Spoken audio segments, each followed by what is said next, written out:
নমস্কার বন্ধুরা, আজকে আমরা যাচ্ছি ঝড়খালি। আর তাই ভাবলাম আমাদের ট্রাভেল এক্সপিরিয়েন্সটা তোমাদের সাথেও একটু শেয়ার করে দিই।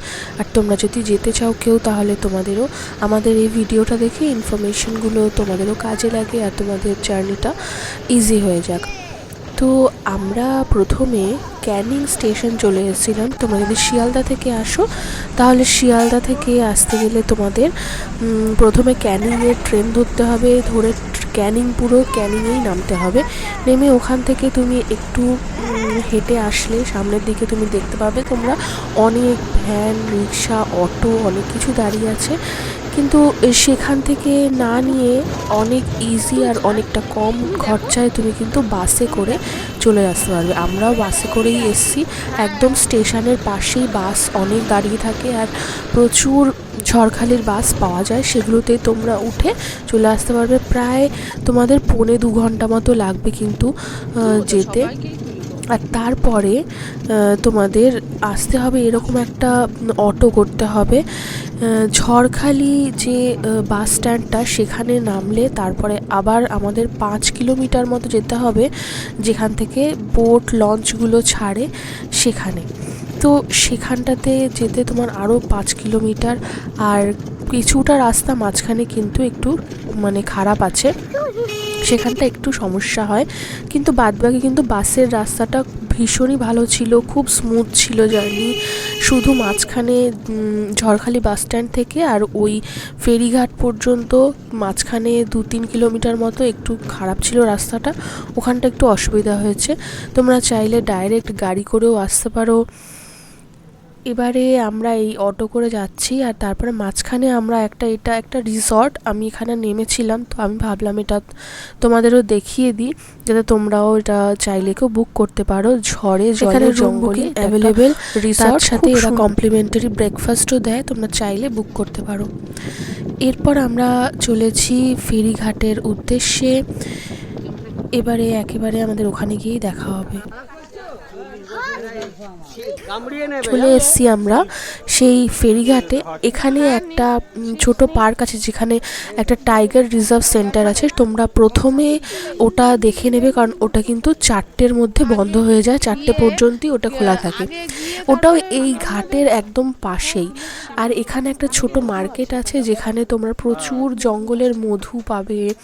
ওখানে ডাব বিক্রি হচ্ছে, অনেক রকম বাচ্চাদের খেলনা, আরও নানান ধরনের দোকান আছে। আর এইখানেই তোমরা পেয়ে যাবে খাবারের, দুপুরের লাঞ্চ বা ব্রেকফাস্টের জন্য হোটেল। সেখানে তোমরা বোটে ওঠার আগে অর্ডার দিয়ে এসে খেতে পারো, যেটা আমরা করেছিলাম, যে আমরা এসে খেয়েছিলাম। আমরা আগের থেকে অর্ডার দিইনি, আমরা ডাইরেক্ট এসেই খাবার কিন্তু পেয়ে গেছিলাম। আর তোমরা চাইলে ওখান থেকে কিনে নিয়ে বোটেও উঠতে পারো। এখানে অনেক আশেপাশে বাদর ঘুরছিল, তাই সেগুলো আমি একটুখানি ক্যামেরায় ক্যাপচার করে নিয়েছি, সেগুলো একটু এখানে ইনক্লুড করে দিয়েছি। এবার আমরা চলে যাচ্ছি ফেরিঘাটের উদ্দেশ্যে। আমরা প্রথমে এদিকে চলে এসেছিলাম, এটা আমাদের একটু সমস্যা হয়ে গেছিলো, ওই জন্য আমরা কিন্তু আর টাইগার রিজার্ভ সেন্টারটা দেখতে পারিনি। আমরা জানতাম না যে ওটা 4টেতে বন্ধ হয়ে যায়। তো তোমরা যেহেতু জেনে গেলে আমার ভিডিও দেখে, তাই তোমরা আগে ওটা ঘুরে নিও, না হলে ওটা দেখতে পারবে না। এবারে এদিকে চলে আসছি। এখানে কোনো টিকিট সিস্টেম নেই, এখানে কিন্তু ওরকম শেয়ারে হয় না, এখানে কিন্তু প্রাইভেটলি বুক করতে হয়। তো আমরা যখন গেলাম, তখন আমাদের সাথে আমরা দেখলাম আরও একটা ফ্যামিলি এসছিল। তো যেহেতু ওনাদেরও আমি গিয়ে জিজ্ঞেস করলাম, ওনাদের বুক করা ছিল না কোনো, তাই আমি ওনাদের বললাম যে আপনারা চাইলে আমরা একসাথে বুক করতে পারি, তাতে আমাদের একটু ভাড়াটা একটু কমে গেছিলো। নর্মালি তুমি যদি প্রাইভেটে নিজের একটা ফ্যামিলির নাও, পার ঘন্টায় তোমার 1300 টাকা করে নেবে। আর তোমার আমরা 3 ঘন্টা নিয়েছিলাম, আর যেহেতু আমাদের শেয়ারে হয়েছিল, তো আমাদের 1900 টাকা পড়েছিল 3 ঘন্টার জন্য। তো অনেকটাই কমে গেছিলো যেহেতু শেয়ারে হয়েছে, তাই। এবারে দেখো স্টার্ট হয়ে গেছে, কিন্তু এটা বলতে পারো বোট বলবো না, ছোটো সাইজের লঞ্চ টাইপের, আর বেশ সুন্দর সাজানো গোছানো ছিল। এটা হচ্ছে ওপরের ফ্লোরটা, যেখানটা তুমি চেয়ার লাগানো আছে, বসে তোমার টেবিল ফেবিল আছে, তুমি খাবার নিয়ে আসলে বসে খেতে পারো, বা ওদেরকেও তোমরা বুক করার সময় তোমরা বলতে পারো, ওরাও কিন্তু ভেতরে রান্না বান্না করে দেয়, কিন্তু তাতে অনেকটাই ওরা নেয়, 3,000 টাকা মতো মনে হয় নেবে, 3-4 হাজার টাকা মতো নেবে ওরা রান্না করে দিতে। তো তোমরা চাইলে ওটাও করতে পারো। তারপরে আমরা তো স্টার্ট করে দিয়েছি আমাদের জার্নি, আর খুব সুন্দর একটা দৃশ্য ছিল। তবে এই লঞ্চটার কিন্তু নিচে ওই বেড লাগানো, যে অনেক বেড লাগানো থাকে, সেরকম একটাও ফ্লোর ছিল, সেখানে তোমরা গিয়ে রেস্ট করতে পারো যদি তোমরা চাও। তোমরা 4-5 ঘন্টারও ট্যুর বুক করতে পারো, তাতে আরও অনেকটা ঘুরতে পারবে। মোহনার দিকে তোমরা যেতে পারবে, যেটা আমরা কিন্তু মোহনার দিকে যাইনি, তবে আমরাও অনেকটা ঘুরেছি। আমাদেরও অনেকটা মাঝ সমুদ্রের দিকে, বঙ্গোপসাগরের ওই সাইডটা আমাদের নিয়ে গেছিলো। তারপরে আমরা অনেকগুলোই জায়গা এখানে দেখতে পেরেছি, আর রাস্তায় আমরা আরও কুমির দেখতে পেরেছি, তারপরে পাখি টাখি দেখতে পেরেছি, যেগুলো তোমাদের দেখাবো এর মধ্যে আছে।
এরপরেই আমরা একটা কুমির দেখতে পেয়েছিলাম।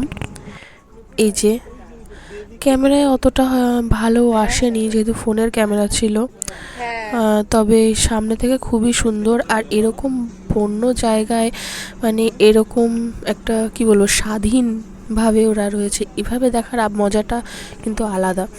যেহেতু আমি প্রথমবার গিয়েছি, আর এভাবে প্রথমবারই আমি দেখলাম, তো আমার কিন্তু এটা ভীষণ এক্সাইটিং লেগেছে দেখতে।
দেখতে দেখতে 3 ঘন্টা পেরিয়ে গেল, আর আমাদের জার্নি কিন্তু শেষের দিকে চলে এসেছে। তবে এখনও কিছু কিছু জিনিস বাকি আছে দেখানো।